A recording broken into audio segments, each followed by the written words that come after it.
الحمد للہ الذی لا مانع لحکمہ ولا ناقض لقضائہ والصلاة والسلام والتحیۃ والاکرام علی سید انبیائہ وسند اولیائہ وعلی آلہ واصحابہ وبارک وسلم۔ قبل اس کے کہ گفتگو کا آغاز کیا جائے، ایک مرتبہ اپنے آقا و مولا صلی اللہ علیہ وسلم کی بارگاہ میں بلند آواز سے انتہائی محبت و خلوص کے ساتھ درود و سلام کے نذرانے پیش کیجیے۔ اللہم صلی علی سیدنا و مولانا محمد طب القلوب و دوائہا و عافیت الابدان و شفائہا و نور الابصار و ضیائہا و روح الارواح و غذائہا وعلی آلہ و اصحابہ و بارک وسلم۔ امام ابن عدی نے اپنی سند سے لکھا، حضرت ابو بکر صدیق رضی اللہ عنہ اس کے راوی ہیں۔ عن ابی بکر صدیق رضی اللہ عنہ سمعت رسول اللہ صلی اللہ علیہ وسلم قال، حضرت ابو بکر الصدیق رضی اللہ عنہ فرماتے ہیں، میں نے رسول اللہ صلی اللہ علیہ وسلم سے سنا، آپ نے ارشاد فرمایا، من زارا قبر والدی او احدہما یوم الجمعۃ فقرأ یاسین غفر لہ او کما قال، جو شخص جمعے کے دن اپنے والدین کی قبروں کی زیارت کرے یا ان میں سے کسی ایک کی قبر کی زیارت کرے اور وہاں سورہ یاسین کی تلاوت کرے تو اللہ تعالیٰ ان کی مغفرت فرما دیتا ہے۔ غفر لہ کا ایک معنی تو یہ ہو سکتا ہے کہ سورہ یاسین کی برکت سے اللہ میت کی بخشش فرما دیتا ہے، اور دوسرا معنی یہ ہو سکتا ہے کہ اللہ اس پڑھنے والے کی بخشش فرما دیتا ہے۔ اور اللہ کی رحمت سے یہ بعید نہیں ہے کہ غفر لہ سے دونوں معنی لیے جائیں، تو مطلب یہ ہوگا کہ جو فرما بردار شخص اپنے والدین سے محبت کرتے ہوئے جمعے کے دن ان کی قبروں کی زیارت کرے اور وہاں جا کر سورہ یاسین کی تلاوت کرے تو اللہ اس کی برکت سے میت کی بھی بخشش فرما دے اور اس کی برکت سے پڑھنے والے کی بھی مغفرت فرما دے۔ تو یہ وہ کام ہیں جمعے کے دن کے حوالے سے جو ہمیں سکھائے گئے اور ہم نے اپنے بڑوں کو دیکھا، یعنی آباء و اجداد کو دیکھا کہ وہ جمعے کے دن یہ سارے کام کیا کرتے تھے۔ یہ بہت کوئی پرانی بات نہیں ہے۔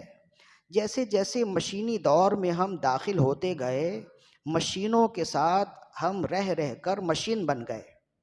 جیسے مشین جذبات سے خالی ہوتے ہیں، اعتقاد سے خالی ہوتے ہیں، ویسے اب ہم بھی ہو گئے مشینوں کی طرح کہ بس ہم نے اپنا کام کرنا ہے اور پیسے کمانے ہیں، اس کے علاوہ کوئی دوسرا کام نہیں ہے۔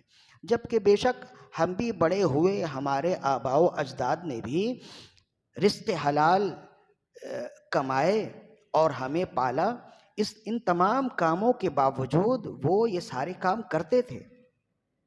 ہمارے نزدیک جمعے کے دن کی کوئی قدر نہیں ہے، کوئی اہمیت نہیں ہے، ہمارے نزدیک جمعے کا دن بھی عام دنوں کی طرح ہے۔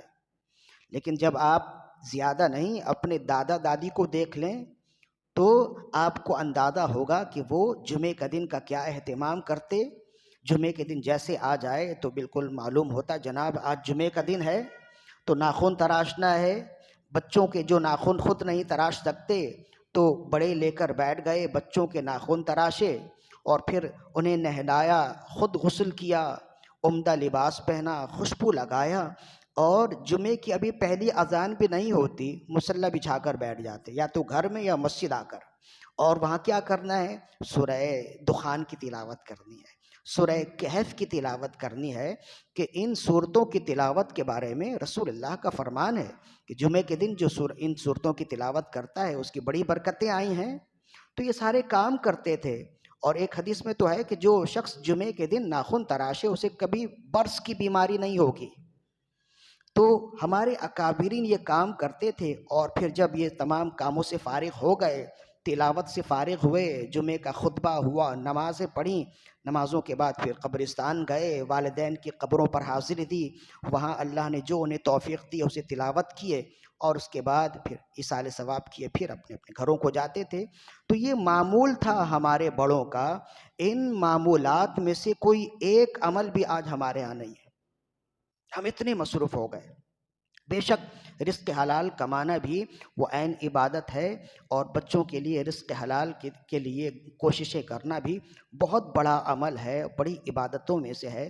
لیکن بندہ ان کاموں میں اس قدر مصروف ہو جائے، مشغول ہو جائے کہ اپنی بنیادی چیزوں کو، اپنی بنیادی اعتقاد اور اعمال کو فراموش کر دے، تو یہ غلط ہے، غلط ہے۔ اس لیے کہ بچے بڑوں سے سیکھتے ہیں۔ جب آپ ان چیزوں کو فراموش کر دیں گے، آپ کے بچے ان سے زیادہ ان چیزوں کو فراموش کریں گے، تو ان کا خیال رکھنا ضروری ہے۔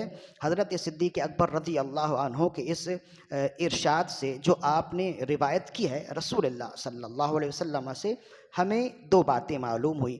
ایک تو یہ ہے کہ مومنین کو چاہیے کہ وہ جمعے کے بعد، جمعے سے پہلے بھی جا سکتے ہیں، بہتر یہ ہے کہ جمعے کی نماز کے بعد جائیں، والدین کی قبروں کی زیارت کریں اور وہاں کچھ تلاوت بھی کریں، ایک۔ اور دوسرا یہ اس سے معلوم ہوا کہ قرآن مجید پڑھ کر اگر ایصال ثواب کر دیا جائے تو وہ بے معنی نہیں ہوتا، اتنا بامعنی ہوتا ہے کہ اللہ دونوں کی بخشش کر دیتا ہے۔